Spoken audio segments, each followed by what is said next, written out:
ဒဏ်ရာရထားတဲ့ဒီစစ်တီတယောက်သတိပြန်ရလာတဲ့အခါအခြေအနေကတင်းမာနေစေပါပဲသူမတ်တရက်နိုင်မှမလားဆိုတဲ့စိုးရိမ်စိတ်နဲ့သူ့ရဲ့ရဲဘော်ကအနားကိုကပ်ပြီးမေးမြန်းလိုက်ပါတယ်သူခေါင်းခါပြပြီးအသက်ကိုမနှဲရှူသွင်းရင်းမတ်တရက်ဖို့ကြိုးစားလိုက်ပါတယ်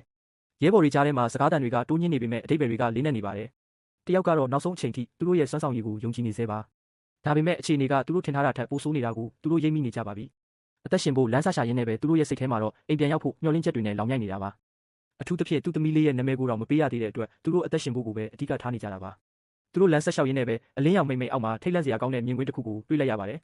မြေပြင်တစ်ခုလုံးမှာထူးဆန်းတဲ့တတဝါတွေဒါမှမဟုတ်လူတွေရဲ့ရုပ်လောင်းတွေအများကြီးပြန့်ကျဲနေပါတယ်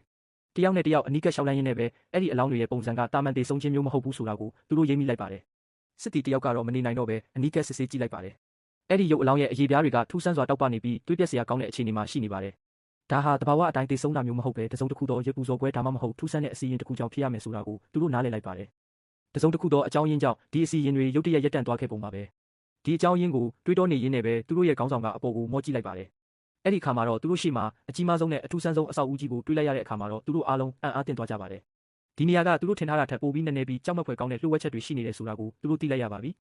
ကောင်းကင်ယံမှာကြောက်တုံးကြီးတွေလွှင့်မျောပြီးတစ်ခုနဲ့တစ်ခုချိတ်ဆက်နေတဲ့ထူးဆန်းတဲ့မြင်ကွင်းကြီးကသူတို့ရှေ့မှာပေါ်လာပါတယ်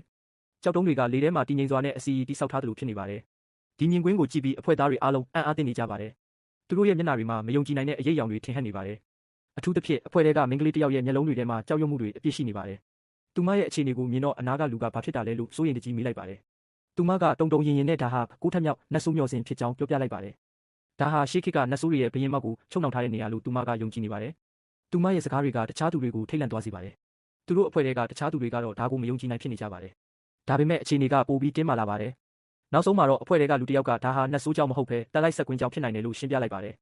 ရှေးဟောင်းစာအုပ်တွေမှာဖော်ပြထားတဲ့အတိုင်းကောင်းကင်ကကြွေကျလာတဲ့ကြေတခွန်တွေကြောင့်ဒီလိုတက်လိုက်ဆက်ကွင်းမျိုးဖြစ်လာတာလို့သူကဆက်ပြောပြပါတယ်